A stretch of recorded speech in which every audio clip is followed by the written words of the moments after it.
Hey everyone, নমস্কাৰ কালাসন চাইলা আপোনালোকক স্বাগতম আজিৰ ভিডিওটো এটা স্কিন কেয়াৰ ভিডিও আৰু আজি মই আপোনালোকক দেখুৱাম যে আমাৰ হাত আৰু ভৰি কেনেকৈ সাফা কৰি ৰাখিব লাগে আৰু কেনেকৈ আমাৰ হাত ভৰি ছাল কোমল নিমজ আৰু সফট দেখায় ঠাণ্ডা দিনত আমাৰ হাত আৰু ভৰি ছাল খহটা হৈ পৰে ছাল ফাটে গেৰুৱা ফাটে আৰু যিসকলৰ ড্ৰাই স্কিন হয় তেওঁলোকৰ বছৰৰ গুটেখিনি সময়তে গেৰুৱা ফাটাৰ সমস্যা থাকিব পাৰে জুৱা ঠাণ্ডা দিন কেইটাত মোৰো ছাল ফাটা গেৰুৱা ফাটাৰ সমস্যা হৈছিলে কিন্তু মই এখন ৰুটিন ফলো কৰিলো যাৰ ফলত মোৰ এই প্ৰবলেমটো সোনকালে ভাল হ'ল গতিকে সেই ৰুটিনখনে মই আপোনালোকৰ লগত শেয়াৰ কৰিম লগতে যাৰ গেৰুৱা ফাটে হিল ক্ৰেক হয় তেওঁলোকৰ কাৰণে এটা স্পেশাল বস্তু দেখুৱাম যদি এতিয়ালৈকে আপোনালোকে হেতু ইউজ কৰা নাই এটো ইউজ কৰি চাব 3-4 দিনৰ ভিতৰতে আপুনি দেখা পাব যে আপোনাৰ গেৰুৱা ফাটাৰ যোনটো প্ৰবলেম ভাল হ'বলৈ ধৰিছে সো মোৰ আগৰ স্কিন কেয়াৰ ভিডিও বিলাকৰ নিচিনাকৈ এই ভিডিওটো মই আপোনাক দুখন ৰুটিন দেখুৱাম মানে এখন য'ত আপুনি ঘৰুৱা বস্তুৰে কেয়াৰ কৰিব পাৰে আৰু এটা প্ৰডাক্ট দেখুৱাম যোনটো সহায়ত আপুনি আপোনাৰ ভৰি আৰু হাত দুইটাৰে কেয়াৰ কৰিব পাৰে হেতু এটা পেডিকিউৰ কিট কিন্তু এনেকুৱা নহয় যে আপুনি পেডিকিউৰ কিটটো লবই লাগিব যদি লয় তেন্তে আপোনাৰ সোনকালে হিল হ'ব ভৰি আৰু হাতৰ ফাটাৰ সমস্যা যোনটো ঘৰুৱা উপায় দেখুৱাইছো হেতু আপুনি সপ্তাহত এবাৰকে ফলো কৰিব আৰু পেডিকিউৰ কিটটো আপুনি 3 মাহত এবাৰ ললে হৈ যায় সো ভিডিওটো আগলৈ চাই থাকক আৰু ভাল লাগিলে লাইক এটা কৰিব শেয়াৰ কৰিব ফ্ৰেণ্ডছৰ লগত আৰু মোৰ চেনেলটো যদি এতিয়ালৈকে সাবস্ক্ৰাইব কৰা নাই কৰি ল'ব First, মই মোৰ প্ৰবলেমটো দেখুৱাইছো যে ঠাণ্ডা দিন কেইটাত মোৰ স্কিনখন কেনেকুৱা আছিল আৰু ৰেমেডিজ কেইটা ফলো কৰাৰ পিছত মোৰ স্কিনখন কেনেকুৱা হ'ল এমাহৰ আগৰ অৱস্থাইটো কিন্তু এতিয়া মোৰ কমপ্লিটলি ভাল হৈ গৈছে ছাল ফাটিলে বা গেৰুৱা ফাটিলে ইমান সোনকালে আসলে ভাল হৈ না যায় কিন্তু মই দেখুৱা ধৰণে যদি আপুনি কেয়াৰ কৰে তেন্তে সোনকালে ভাল ৰিজাল্টস পাব ছাল ফাটিলে আটাইতকৈ ডাঙৰ সমস্যা হৈছে যে ফাটা জেগাবিলাকত ধূলিবালি সোমাই আমাৰ ছালখনৰ বেছি ক্ষতি কৰে গতিকে গেৰুৱা ফাটাৰ প্ৰবলেমটো সলভ কৰিবৰ কাৰণে প্ৰথমতে লেটেৰা ডেড স্কিনবোৰ ৰিমুভ কৰিব লাগিব তাৰ বাবে ইজি উপায় এটা হৈছে যে আপুনি যেতিয়া মোজা পিন্ধে তেতিয়া ভৰিৰ তলুৱাখনত পানী বা যিকোনো ক্লেনজিং ৰ'জ ৱাটাৰে হওক তেনেকুৱা ধৰণৰ স্প্ৰে কৰি ৰাখিব প্ৰায় আধা ঘণ্টামান সময় আপুনি এনেকৈ ৰাখি দিব মিনহুৱাইল আপুনি নিজৰ কামখিনি কৰি থাকিব পাৰে আধা ঘণ্টাৰ পিছত যেতিয়া আপুনি মোজাজোৰ খুলিব তেতিয়া আপোনাৰ ভৰিৰ তলুৱাখন আৰু ডেড সেলস বিলাক বহুত কোমল হৈ যায় আৰু পিউমিক ষ্টোন এটাৰ সহায়ত অতৰাবলৈ খুব ইজি হৈ যায় সো ইয়াতে আপোনাক পিউমিক ষ্টোন এটা লাগিব যাৰ সহায়ত আপুনি ভৰিৰ লেটেৰাখিনি ডেড স্কিনখিনি সোনকালে অতৰাব পাৰে ডেড স্কিনখিনি অতৰোৱাৰ পিছত আপুনি যিকোনো লিকুইড সোপৰ সহায়ত ভৰিখন এবাৰ ব্ৰাশ কৰিব লাগিব তাৰ বাবে আপুনি ভৰিৰ যিকোনো ব্ৰাশ ইউজ কৰিব পাৰে বা টুথব্ৰাশো ইউজ কৰিব পাৰে কিন্তু খুব জেন্টলি আৰু লাহে লাহে ব্ৰাশ কৰিব যাতে স্কিনখনে কষ্ট নাপায় ড্ৰাই স্কিনত বেছি জোৰছে ব্ৰাশ কৰিলে কেতিয়াবা টেষ্ট ওলাই যাব পাৰে সো খিয়াল ৰাখিব হেতু কথা এনেকৈ ব্ৰাশ কৰিলে স্কিনৰ ওপৰত জমা হোৱা যিকোনো বেক্টেৰিয়া লেটেৰা আৰু টক্সিনছবোৰ সাফা হৈ যায় এক্সফোলিয়েট হয় আৰু স্মুথ দেখায় টুথব্ৰাশ এডালৰ সহায়ত আঙুলিবিলাকৰ মাজৰ জেগাখিনি ভালকৈ সাফা কৰিব কাৰণ সেই জেগাবিলাক চেপা খাই থাকে আৰু বেক্টেৰিয়া জমা হৈ বা লেটেৰা জমা হৈ ইনফেকচন কৰিব পাৰে নখকেইটা সাফা কৰোঁতেও খুব কম প্ৰেছাৰে সাফা কৰিব নহবা নখৰ তলৰ যোনখন স্কিন সেইখন বেছি পিছলৈ গুচি আহিব পাৰে নখৰ স্কিনখন বেছি পিছফালে ঠেল খাই গ'লে নখৰ ভিতৰত সোনকালে লেটেৰা জমা হ'বলৈ পায় ব্ৰাশ কৰাৰ পিছত ভৰিখন ধুই ভালকৈ মুছি ল'ব কটন টাৱেল দি এতিয়া আপুনি যেহেতু ভৰিখন সপ্তাহত এবাৰকৈ সাফা কৰিছে গতিকে নখকেইটাৰ প্ৰতিও আপুনি অলপ যত্ন ল'ব নখৰ ক্ষেত্ৰত কি হয় প্ৰায় কিউটিকলছৰ পৰা ড্ৰাই স্কিনবিলাক নখৰ প্লেটৰ ওপৰলৈকে আহি যায় সো সেই কিউটিকলছখিনি যোনখিনি ড্ৰাই ডেড স্কিন সেইখিনি যদি আমি অতৰাই পেলাওঁ নখৰ যোনটো অৰিজিনেল কালাৰ আৰু শাইন ভালকৈ দেখা পোৱা যায় নখৰ ডেড স্কিনবোৰ সাফা কৰিবৰ কাৰণে এনেকুৱা ধৰণৰ ষ্টেইনলেছ ষ্টীলৰ টুল মেনিকিউৰ টুল যিকোনো কসমেটিক ষ্টৰতে আপুনি পাব অনলাইনো পাব নাইকা এমেজনৰ পৰা সো ইয়াৰ সহায়ত বৰ বেছি জোৰ নিদিয়াকৈ লাহে লাহে ডেড স্কিনবোৰ অতৰাই ল'ব পাৰে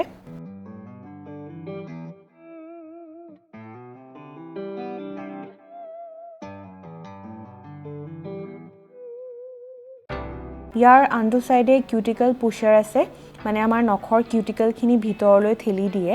তেতিয়া কিউটিকলৰ পৰা ডেড স্কিনবোৰ খুব সোনকালে বাঢ়ি নাহে মনত ৰাখিব যে নখৰ কিউটিকলছবিলাক আমি কেতিয়াও কাটি পেলাব নালাগে কিউটিকলছবিলাকে আমাৰ নখটো বেক্টেৰিয়াৰ পৰা বচাই ৰাখে এইখিনি কৰাৰ পিছত মই ফাইনেলি ভৰিখন এবাৰ কুহুমীয়া গৰম পানীৰে ধুই লওঁ আৰু তাৰপিছত আপুনি যিকোনো ময়শ্চাৰাইজাৰ ক্ৰীম লগাব পাৰে কিন্তু যিসকলৰ ভৰিৰ স্কিনটো ডিসকালাৰ্ড হৈছে বা সান টেনিং হৈছে তেওঁলোকে ভিকো টাৰ্মাৰিক লগাব ভিকো টাৰ্মাৰিক যোনটো ক্ৰীম আছে সেইটো লগালে স্কিনৰ কালাৰটো অলপ লাইটেন হয় মানে স্কিনখন ফেয়াৰ দেখায় তো আপুনি ভিকো টাৰ্মাৰিক লগাব পাৰে ডেইলি যদি আপোনাৰ সান টেনিং হৈছে বা কিবা কাৰণে স্কিনখন কোলা পৰিছে দিনৰ ভাগত মই ভৰিখনৰ কাৰণে ইমানখিনিয়ে কৰোঁ কিন্তু ৰাতি শোৱাৰ আগতে মই লগাওঁ কেষ্টৰ অইলটো খুব ময়শ্চাৰাইজিং হয় আৰু যদি আপুনি সদায় লগাই থাকে গেৰুৱা ফাটা বা ছাল ফাটাৰ সমস্যাটো হয়তো নহ'বই আচলতে ভৰি আৰু হাতত আমি সদায় ময়শ্চাৰাইজাৰ নলগোৱাৰ কাৰণে হাত ভৰি এইবিলাক সোনকালে ফাটে আমাৰ মুখখনৰ তুলনাত কেষ্টৰ অইল যে লগাব লাগিব তেনেকুৱা কোনো কথা নাই যিকোনো ময়শ্চাৰাইজাৰে লগাব পাৰে কেষ্টৰ অইলটো ঠিক হয় আৰু গোটেই ৰাতিটো ময়শ্চাৰাইজ কৰি ৰাখে সো সেইকাৰণে মই কেষ্টৰ অইল লগাওঁ ভিডিঅ'টোৰ ষ্টাৰ্টিঙতে মই এই বস্তুটোৰ কথা কৈছিলোঁ এইটো হৈছে এটা সিলিকন প্যাড আৰু এইটো ইউজ কৰিলে আপোনাৰ গেৰুৱা ফাটাৰ প্ৰবলেমটো 2-3 দিনৰ ভিতৰতে ভাল হ'বলৈ আৰম্ভ কৰে মই আসলে মোৰ ভৰিৰ বিষৰ কাৰণে এইটো পিন্ধা আৰম্ভ কৰিছিলোঁ কিন্তু মই ৰিয়েলাইজ কৰিলোঁ যে এইটো পিন্ধাৰ কাৰণে মোৰ গেৰুৱাৰ যোনটো ফাটাৰ সমস্যা সেইটো সোনকালে ভাল হৈছে সো সেইকাৰণে মই আপোনালোকৰ লগতো এই ইনফৰমেশ্যনটো শ্বেয়াৰ কৰি দিলোঁ এনেকুৱা ধৰণৰ সিলিকন হিল প্যাড আপুনি এমাজনত পাই যাব এইটো পিন্ধি আপুনি গোটেই ৰাতিটো থাকিব লাগে ৰাতিপুৱা খুলি দিব আৰু তেতিয়া ভৰিখন আপুনি নিজে চুলে গম পাব যে গেৰুৱাটো ইমান বেছি সফট হৈ থাকে ডেসক্ৰিপচনত মই লিংক এটা দিছো সেইটো ফলো কৰি আপুনি ল'ব পাৰে এইটো এমাজনৰ পৰা ইয়াৰ পিছত মই 3-4 মাহৰ মূৰত এবাৰকে হ'লেও এনেকুৱা ধৰণৰ Manicure Pedicure Kit এটা ইউজ কৰোঁ মই বিশেষকৈ Pedilogixৰ এইটো কিট ইউজ কৰোঁ এইটো both manicure আৰু pedicure কাৰণে ইউজ কৰিব পাৰে ইয়াতে 6টা ষ্টেপ থাকে আৰু এই 6টা ষ্টেপত আপোনাৰ হাত বা ভৰিৰ কমপ্লিট কেয়াৰ হৈ যায় আপোনাৰ যদি পাৰ্লাৰ বা সেলুনত যাবলৈ সময় নাথাকে তেন্তে এই কিটটো যদি আপোনাৰ লগত থাকে আধা ঘণ্টাৰ ভিতৰত এই গোটেইকেইটা ষ্টেপ আপোনাৰ কমপ্লিট হৈ যাব পেকেটৰ ভিতৰত আপোনাৰ দুটা শেষে আছে সেই দুটা আপুনি পানীত ডাইলুট কৰি হাতখন অলপ তিয়াই ৰাখিব লাগে তাৰ বাহিৰে 4টা ক্ৰীমৰ নিচিনা প্ৰডাক্ট আছে যোনকেইটাৰ সহায়ত আপুনি হাতখন মাসাজ আৰু ক্লিন কৰিব পাৰে প্ৰথমতে আপুনি এটা বলত অলপ পানী লৈ ক্ৰিষ্টেল ৱাছৰ পাউডাৰখিনি তাত দি দিব অলপমান মিক্স কৰি দিব আৰু তাৰ পিছত হাত দুখন বা আপোনাৰ ভৰি দুখন পানীত অলপমান জুবুৰিয়াই থৈ দিব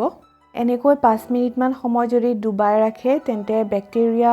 ৰিমুভ হোৱাৰ লগতে আপোনাৰ হাত ভৰি যদি সোৱেলিং হয় হাত ভৰি ফুলাৰ প্ৰবলেম যদি আছে হেতু ভাল হ'ব পাৰে নেক্সট ষ্টেপত আপুনি ইউজ কৰিব লাগে পেডি ওয়াশ এটো এটা জেল হয় যোনটোৰ সহায়ত আপোনাৰ হাতৰ স্কিন বা ভৰিৰ স্কিনখন ক্লিন কৰিব পাৰে এটো প্ৰথমতে আপুনি পানীত ডাইলুট কৰিব লাগে হাতেৰে অকমান মিক্স কৰি দিব অলপমান ফেন বা ফোম ক্ৰিয়েট কৰি ল'ব পাৰে তাৰ পিছত আপুনি হাতখন বা ভৰিখন 5 মিনিট মান সময়ৰ কাৰণে জুবুৰিয়াই ৰাখিব অলপ পিছত এটা কুলিং সেন্সেশন হয় হাতখন সাফা হোৱাৰ লগতে আপোনাৰ হাতখন ময়শ্চাৰাইজও কৰে আৰু লগতে ষ্ট্ৰেছ ৰিলিভিংৰ কামো কৰে হাতখন অলপমান মুহাৰি সাফা কৰিব তাৰ পিছত সাফা পানীৰে হাতখন এবাৰ ধুই ল'ব দেন আমি ইউজ কৰি